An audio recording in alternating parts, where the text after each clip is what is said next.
प्यारे साथियों, जैसा कि आप लोगों का क्लास 12 से जुलाई मंथ का मासिक परीक्षा चल रहा है, तो यह वीडियो आपके लिए काफ़ी इंपॉर्टेंट होने वाला है। क्योंकि प्यारे बच्चों, अभी के इस वीडियो में ना हम लोग इकोनॉमिक्स यानी कि अर्थशास्त्र का जो पेपर है, इसका 100% ओरिजिनल पेपर का सब्जेक्टिव के साथ में ऑब्जेक्टिव दोनों का आंसर के आप लोगों को बताने वाले हैं। तो बिल्कुल यही पेपर आपके एग्जाम में आएगा। देख लीजिएगा प्यारे बच्चों, आपका जो इकोनॉमिक्स का एग्जाम है यह 26 जुलाई के दिन होगा। तो देख लीजिए, विषय कोड वगैरह आपका 326 रहेगा। टाइम 1.5 घंटा का दिया जाएगा। 50 नंबर का एग्जाम होगा। चलिए आगे बढ़ते हैं। सेशन ए में देख लीजिएगा, टोटल जो है ना 1 से लेकर के 30 तक प्रश्न पूछेगा। आपको किन्हीं 25 प्रश्नों का ही जवाब देना होगा। आपको हम आगे ये भी बताएंगे कि आप सब्जेक्टिव प्लस ऑब्जेक्टिव दोनों का आंसर की पीडीएफ के रूप में कैसे डाउनलोड करेंगे। तो आप बस वीडियो में बने रहिए। चैनल पे अगर पहली बार है तो सब्सक्राइब कर लीजिएगा। चलिए, पहला नंबर क्वेश्चन बोला गया, उत्पादन के निम्न में से कौन सा साधन है। ठीक है, तो आप पहला का नोट करेंगे, राइट आंसर हो जाएगा डी, यानी कि इनमें से सभी हो जाएगा। तो ऑप्शन पहला का डी नोट करिएगा। 2 नंबर है, जो ना व्यष्टि अर्थशास्त्र के अंतर्गत निम्न में से किसका अध्ययन किया जाता है। तो आप ध्यान रखेंगे 2 नंबर का ऑप्शन नंबर डी हो जाएगा, इनमें से सभी का। नेक्स्ट क्वेश्चन आपसे बोला गया है 3 नंबर, मैक्रोज जिसका अर्थ है विशाल, निम्न में से कौन सा शब्द है। तो 3 नंबर का ध्यान रखिएगा, ऑप्शन बी हो जाएगा ग्रीक वर्ड, यानी कि ऑप्शन बी करेक्ट होगा।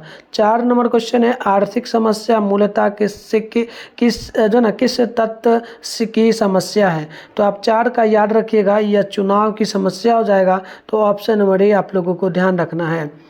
आगे देख लीजिएगा, 5 नंबर क्वेश्चन आपसे बोला गया, आर्थिक प्रणाली के निम्न में से कौन सा रूप है। तो ध्यान रखिएगा 5 नंबर का right answer option number D होगा, इनमें से सभी। तो 5 का ऑप्शन डी नोट कर लीजिए। 6 नंबर है, उपभोक्ता व्यवहार का अध्ययन किया जाता है किसमें। तो आप 6 का भी याद कर लीजिएगा, सूक्ष्म अर्थशास्त्र में, माइक्रो इकोनॉमिक्स में। तो ऑप्शन नंबर ए राइट होगा।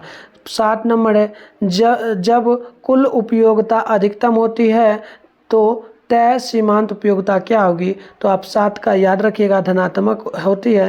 तो ऑप्शन नंबर ए करेक्ट होगा। 8 नंबर क्वेश्चन है, अर्थशास्त्र का अध्ययन व्यष्टि अर्थशास्त्र एवं समिष्ट समिष्ट अर्थशास्त्र में किस वर्ष विभाजित है हुआ। तो आप 8 का याद रखिएगा, ऑप्शन होगा 1930 ईस्वी में। तो ऑप्शन आपको ए नोट कर लेना है। अगली क्वेश्चन आप 9 नंबर देखिए, मांग वक्र की ढाल समानता क्या होती है।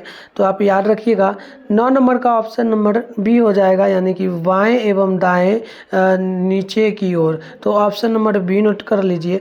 10 नंबर है, राष्ट्रीय आय की गणना निम्न में से किसे सम्मिलित किया जाता है। तो आप याद रखिएगा 10 का ऑप्शन होगा नई अंतिम वस्तु एवं सेवाएं। तो ऑप्शन नंबर ए करेक्ट होगा। चलिए नेक्स्ट क्वेश्चन है 11 नंबर, प्रश्न बोला गया, मांग की लोच कितने प्रकार की होती है। तो आप 11 का ध्यान रखिए, ऑप्शन बी होगा 3 प्रकार का। तो ऑप्शन नंबर आप लोग बी नोट कर लीजिए।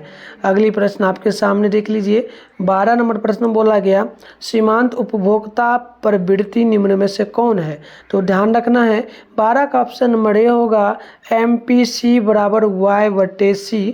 तो आपको ऑप्शन नंबर ए नोट कर लेना है। 13 नंबर क्वेश्चन है, वस्तु की कीमत तथा पूर्ति की मात्रा में धनात्मक संबंध होता है, यह किनका कहना था। ठीक है, कहना नहीं मतलब किसमें होती है। तो आप 13 का ऑप्शन बी नोट करिए, पूर्ति का नियम। तो राइट आंसर ऑप्शन बी होगा। अगली प्रश्न देख लीजिएगा, 14 नंबर प्रश्न है, समसीमाना उपयोगिता नियम के मूल प्रतिपादक कौन थे। तो आप 14 का ध्यान रखिएगा, ऑप्शन बी होगा गोसेन होगा। तो आपको ऑप्शन नंबर बी नोट कर लेना है। चलिए नेक्स्ट क्वेश्चन की ओर बढ़ते हैं। 15 नंबर क्वेश्चन है, सत्ता के उद्देश्य से मुद्रा की मांग किस पर निर्भर करती है। तो 15 का ऑप्शन नंबर सी हो जाएगा, यानी कि बाजार ब्याज दर पर। तो ऑप्शन नंबर आप लोगों को सी नोट करना है। आगे 16 नंबर क्वेश्चन है, निम्न में से कौन सा मुद्रा कार्य नहीं है। तो आपको ध्यान रखना है 16 का बी करेक्ट होगा, कीमत स्थिरता। नेक्स्ट क्वेश्चन 17 है, मुद्रा की पूर्ति का नियम कौन करता है। तो प्यारे बच्चों, मुद्रा की पूर्ति का नियम कौन करता है। भारत सरकार, रिजर्व बैंक ऑफ इंडिया, व्यापारिक बैंक, NIT है। तो मेरे हिसाब से reserve bank of India RBI ही करता है। तो ऑप्शन बी होना चाहिए। आप वैसे देख लेना। अब चलो PDF डाउनलोड करने सीखते। आंसर की डाउनलोड करने के लिए आप सबसे पहले तो अपने फ़ोन में गूगल को ओपन कर लीजिए। सर्च बार के आइकन पे क्लिक करके मिठुन स्टडी सेंटर सर्च कर लीजिए। मैं पहले ही कर लिया हूँ, आपको कर लेना। फिर ऊपर करोगे, फर्स्ट में मिठुन स्टडी सेंटर का ऑफिशियल वेबसाइट मिलेगा, देख लो, ये रहा। इस पर क्लिक कर लेना। क्लिक करने के बाद ना इस प्रकार से इंटरफेस अब आपके सामने ओपन हो जाएगा। ओपन होने के बाद आराम से स्क्रॉल डाउन करना है। नीचे आओगे ना तो आपको क्लास 12 का सेशन देखने को मिल जाएगा। क्लास 12 के सेशन में आपको आना है। देखो ये रहा क्लास 12 लिखा हुआ, और यहाँ पर बिहारपुर क्लास 12 जुलाई मंथली एग्जाम लिखा है। इस पर क्लिक कर लेना है। इसके बाद आपके सामने इस प्रकार से इंटरफेस ओपन होगा। आराम से स्क्रॉल डाउन करना है, नीचे चले आना है। नीचे आओगे तो आपके सामने क्लास 12 आर्ट्स का सेशन मिलेगा। ये साइंस का सेशन है, इसमें नहीं क्लिक करना है, नीचे आना है। आर्ट्स का सेशन है। देखो आप लोगों का जो एग्ज़ाम बचा हुआ है, इकोनॉमी का, इकोनॉमी नहीं है, सोशोलॉजी है, इकोनॉमी है, हिस्ट्री है, होम साइंस है। इसके अलावे आपका यहाँ पर जो है ना म्यूजिक का भी एग्ज़ाम बचा हुआ है। तो जो एग्ज़ाम बचा है सबका पेपर मिल जाएगा। फिलहाल हमें करना है इकोनॉमिक्स का। सामने डाउनलोड लिखा है, इस पर आपको क्लिक करना है। क्लिक करने के बाद इस प्रकार से इंटरफेस ओपन होगा। आप ना पेज को आते ही रिफ्रेश करना, क्योंकि सब्जेक्टिव प्रश्न का आंसर अभी नहीं डाला हूँ, डाल दूंगा कुछ देर में। देखो आपको पेज को रिफ्रेश कर लेना, नीचे की ओर पेज को खींच देना है। और रिफ्रेश जब भी आओ कर लो, फिर स्क्रॉल डाउन करके नीचे आओ तो ऑब्जेक्टिव का आंसर की मैं ऑलमोस्ट डाल दिया हूँ। अगर लिखने का मन हो तो इसे लिख सकते हो, ठीक है, लेकिन मैं कहूँगा अभी नहीं लिखो। सब्जेक्टिव प्रश्न का जैसे ही आंसर की डाला जाए तब लिखना। और एक वीडियो बनाऊंगा, उसमें सब्जेक्टिव का आंसर की भी दिखा दूंगा, ठीक है। चलिए आगे बढ़। देखिए फिर 18 नंबर क्वेश्चन है, बचत और आय के संबंध में को क्या कहा जाता है ना, तो वो 18 नंबर का बिल्कुल हो जाएगा ऑप्शन नंबर सी, यानी कि बचत फलन। तो ऑप्शन सी नोट करिएगा। 19 नंबर है, कॉफ़ी के मूल्य में वृद्धि होने से चाय की मांग में क्या होती है, तो ध्यान रखिएगा 19 का ऑप्शन ए हो जाएगा, बढ़ती है। Right answer option A correct हो जाएगा। अगली प्रश्न देख लीजिएगा। 20 नंबर प्रश्न आपसे पूछा गया जो ना तरलता पसंद जो ना पसंदगी में ब्याज दर ब्याज दर का क्या महत्व है, तो 20 का ऑप्शन ए हो जाएगा, औसत का।